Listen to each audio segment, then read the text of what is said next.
집권 민주당에서 요즘 가장 뜨거운 감자, 누가 뭐라고 해도 부동산 문제죠. 6월 1일부터 양도세 중과도 시행되고요. 이날을 기준으로 재산세나 종부세 과세가 정해지기 때문에 그 전에 세제 개편안을 만들기 위해 속도를 내고 있습니다. 그런데 당내에서는 시끌벅적합니다. 여러 가지 의견이 분분합니다. 특히 강병원 민주당 최고위원의 경우에 송영길 당대표 면전에서 엉터리다, 부동산 세금 깎아주는 특이냐 하면서 당내 부동산 특위를 강하게 비판했습니다. 어떤 얘기인지 직접 들어보겠습니다. 강병원 최고위원 나와 계십니까? 예, 안녕하세요. 강병원 최고위원입니다. 예, 안녕하세요. 이거 참 어디서부터 물어봐야 될지 낱마처럼 꼬인 문제 같은데 하나하나씩 차근차근 풀어볼까요? 어제 송 대표 앞에서 진단도 처방도 엉터리다, 우리 당 부동산 특위가 부자들 세금 깎아주는 특위냐, 이렇게 강하게 얘기를 하셨어요. 이런 표현 어떤 이유로 나왔습니까? 제가 봐서는 저희 당이 이번 4.7 재보궐선거에서 참패했던 이유는요. 네. 우리 국민들에게 약속했던 부동산과 관련 약속했던 바를 지키지 못했기 때문입니다. 그건 뭐냐면은요, 투기 억제와 공급 확대를 통해서 부동산 시장을 안정화시키겠다. 예. 이게 우리 정부가 몇 년 동안 우리 국민들에게 약속했던 것 아니겠습니까? 그렇습니다. 그런데 이 약속을 지키지 못한 거지 않습니까? 네. 수천만 명의 무주택 서민들에게 정말 희망을 잃게 한 거 아닙니까? 상실감을 느끼게 하고. 예. 저는 이 부분이 우리가 부동산 정책에 실패한 것이기 때문에 여기에 대한 정확한 진단과 처방을 내놓을 때 우리 당을 떠나갔던 민심이 되돌아올 수 있다라고 생각을 하는데 부동산 특위에서 논의되는 내용을 이렇게 보니까 양도세 중과를 1년 동안 유예했는데 이걸 또 유예한다든지 종부세 기준을 상향시켜가지고 부자들 세금을 더 깎아주자, 이런 논의가 중심인 것 같더라고요. 어허. 제가 봐서는 우리 국민들이 듣고 싶은 얘기는 정말 싼 가격에 내가 살 집들을 공급해달라. 이 얘기가 저는 국민들 목소리의 핵심이라고 생각했고 여기에 화답하는 부동산 특위 논의가 되기를 바라는 마음에서 저의 생각을 얘기한 것이고요. 이거를 크게 갈등 프레임으로 보는 것은 대립으로 몰고 가는 것은 옳지 않다고 생각합니다. 아니, 본인이 세게 얘기하니까 그렇지 우리가 언론이 그렇게 갈등으로 몰고 가겠습니까? 자, 그러면은 하나씩 이게 갈등인지 아닌지 짚어볼게요. 그 양도세 중과 문제 말입니다. 네. 이거는 오늘 나온 뉴스는 6월 1일부터 예정대로 중과 부과하겠다, 추가 유예 안 하겠다, 이런 뉴스 나오거든요. 그렇다면 문제 없는 거 아닙니까? 예, 그 전에는 아마 지난주만 하더라도 이 양도세 중과 또 추가로 유예하자, 이런 얘기들이 언론에 많이 나왔었죠. 네. 예, 어제 저도 세게 이거 더 이상 안 된다라고 얘기했고 윤호중 원내대표도 오늘 아침에 이 1년 동안 유예시켜줬는데 매물이 안 나왔다. 네. 이거 의미 없다. 효과가 없다. 그런 거 아니겠습니까? 네. 저는 이거를 또 유예하는 것은 정말 다주택자들에게 야, 버티면 이기는구나. 이 신념을 갖게 하는 잘못된 결정이 될 수 있다고 생각합니다. 그래서 강조하신 거고. 예, 그래서 지난 11개월 동안 효과가 있었다면 추가 유예를 받아들일 수 있지만 실질적 효과가 전혀 없었거든요.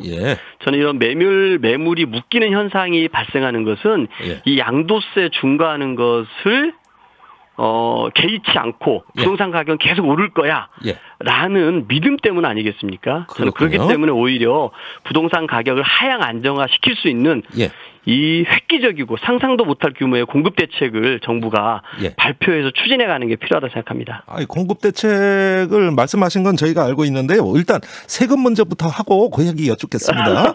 그러세요? 예, 지금 재산세 감면 문제입니다. 현행 6억 원 이하 1주택자에서 9억 원 이하로 이렇게 대상을 상향한다 이거예요. 이 안에 대해서는 어떻게 생각하십니까? 일단은 이 부분 같은 경우는 당청 간에도 많이 의견들이 좀 일치가 되어졌다고 저도 듣고 있습니다. 네. 왜냐하면은 작년에 이제 공시가격 6억에서 9억 구간에 1주택을 갖고 있으면서 재산세를 내시는 분이 한 33만 호 정도였습니다. 근데 올해는 보니까 이게 44만 호로 11만 호나 증가를 했습니다. 많이 늘었어요? 예, 그래서 이 1주택자의 재산세에 대해서는 우리가 지난번에 0.05%포인트를 깎아주기로 한 거 아닙니까? 이거에 대해서 이 구간을 9억 이하로까지 좀 확대하자라는 의견들이 좀 모아졌고요. 또 이 부동산 재산세와 관련해서는 또 세부담 상한제가 있는 거를 아실 겁니다. 예. 그래서 작년 대비 최대 130%까지만 캡을 씌워놔서 예. 뭐 2배, 3배 내는 경우는 없습니다. 아하. 그럼에도 불구하고 이렇게 이 재산세에 관련해서 우려하시는 많은 국민들에게 예. 화답하기 위해서 예. 이 재산세 인하 기준을 9억까지 상향한다. 예. 이런 것들은 당청 간의 의견이 좀 모아지고 있다 말씀드립니다. 그런데 지금 저 아파트촌 가면 플랜카드 많이 내걸렸어요. 재산세 인하하라고요. 네네. 이런 압력들이 굉장히 심하게 들어오고 있거든요. 네네. 그러면은 어느 정도 또 여론에 민감한 당에서 좀 뭔가 완화 쪽으로 가지 않을까요? 예, 그래서 저 아까도 말씀드렸습니다만 부동산 특위에서도 이거에 대해서는 별 이견이 없이 예. 그리고 청와대와도 논의하는 과정에서 이 재산세 인하 기준을 9억 이하로 하는 것 1주택자에 대해서 알겠습니다. 이 부분은 별 이견 없이 뜻이 모아졌습니다. 자, 대출 규제 완화 문제로 넘어가 보겠습니다. 무주택 실수요자에 한해서 집값 90%까지는 대출이 가능하도록 해주자. 송 대표 입장입니다. 지금 이 문제도 조율 중인 것 같아요. 어떻게 보십니까? 일단 뭐 송영길 대표가 오늘 얘기하시면서 경선 때 뭐 LTV를 90%까지 이야기했지만 정부 협의 과정에서 조정될 수 있다 이렇게 말씀하셨습니다. 예. 저는 우리 정부가 추구하는 방향은 부동산 가격의 하향 안정화 아니겠습니까? 예. 근데 부동산 가격이 떨어지게 하기 위한 정책 목표를 갖고 있는데 예.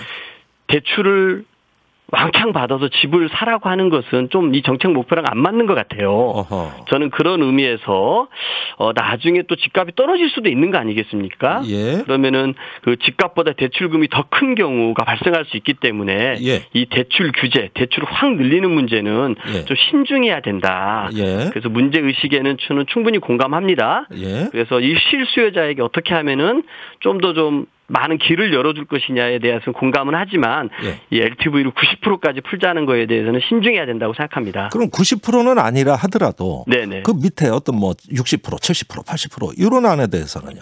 지금은 이제 투기 지역, 조정 지역, 일반 지역에서 LTV가 40%, 50%, 60%이거든요. 예. 그런데 이제 이 실수요자들 위해서는 뭔가 추가적인 뭔가 인센티브라든지 이런 걸 줄 수 있다고 봅니다. 예. 아마 그런 부분들을 가지고서 부동산 특위에서 논의를 하고 있는 것으로 알고 있습니다. 알겠습니다. 알고 있습니다가 아니라 자꾸 비판을 하시는 거 보면은 뭔가 좀 방향이 있으신 것 같은데 이 자꾸 이 부동산 특위가 좀 본말이 전도되는 것 같은 느낌이 있다면은 의원님이 생각하는 청년들과 신혼부부 내 집 마련을 위한 해법은 과연 뭐냐는 거예요. 오늘 제가 페이스북에 이 주택 공급이 핵심이다라고 글을 하나 썼는데요. 예. 어떤 분이 댓글을 달으셨더라고요. 네. 초등학생 아이와 함께 부부가 세 가족이 산답니다. 예. 근데 11평인데요. 어허. 월세로 80만 원을 내신답니다. 예. 이분의 1년 임대료가 그러면은 960만 원이잖아요. 예. 이런 분들이 너무 많습니다. 어허. 이렇게 수백만 원씩 1년 임대료를 내야 되는 청년들, 1인 가구들, 그리고 정말 무슨 무주택 서민들이 많지 않습니까? 네. 저는 이 수천만 명에 달하는 이 내 집 마련을 꿈꾸는 분들, 예. 하루하루 열심히 벌고 저축하고 노력하고 이런 분들의 희망을 주는 정책인데 그러니까 어떻게? 저는 그것이 적극적인 공급 정책이라고 생각합니다. 예. 이 획기적이고 상상을 뛰어넘는 규모의 공급 정책을 해가지고 예. 부동산 가격을 하향 안정화시켜야 되는데요. 첫 번째로 예. 우리가 이사 대책을 통해 가지고 서울에 32만 호, 수도권 예. 61만 호 등을 공급하기로 했거든요. 예. 이 이사 대책이 반응이 시장에서 아주 좋습니다. 아하. 이것을 하기 위해서는요, 이 공공주택 특별법 등이 통과가 돼야 되거든요. 네. 이거를 확실히 뒷받침해서 아하. 이 이사 대책이 착실히 갑니다라는 거를 국회가 보여줘야 되고요. 그걸 신뢰성 있게. 그렇습니다. 네. 두 번째로는 이 노무현 대통령 같은 경우는 이 공공택지를 분양을 할 때 조성원가 연동제를 해가지고 예. 싼 택지를 분양을 하고 이걸 가지고서 싼 분양가의 아파트를 공급을 했습니다. 그렇군요. 그래서 3기 신도시에 30만 6천 호를 공급하거든요. 예. 이 조성원가 연동제를 도입을 하게 되면은 예. 이 3기 신도시 30만 6천 호를 5억 이하의 파격적으로 예. 30평대가 아하. 5억 이하로 파격적으로 분양을 할 수가 있습니다. 네. 또 이곳에 용적률 같은 경우 한 200% 정도를 적용하고 있는데요. 예. 여기 250%를 적용하게 되면은 아하. 또 몇만 원을 더 지를 수 있지 않습니까? 여러 가지 방법이 있군요. 그렇습니다. 저는 과감하게 이런 대책들을 해서 알겠습니다. 이 싼 아파트가 수십만 채가 나오니까 예. 이 초과 매수 수요를 잠재우고 관망할 수 있게끔 하는 게 필요하다고 생각하고요. 네, 의원님 여기까지 듣겠습니다. 죄송하고요. 언제 출연하셔서 자세히 말씀해 주세요. 할 게 더 많은데요. 안타깝습니다. 네, 오늘 말씀 감사합니다. 네네.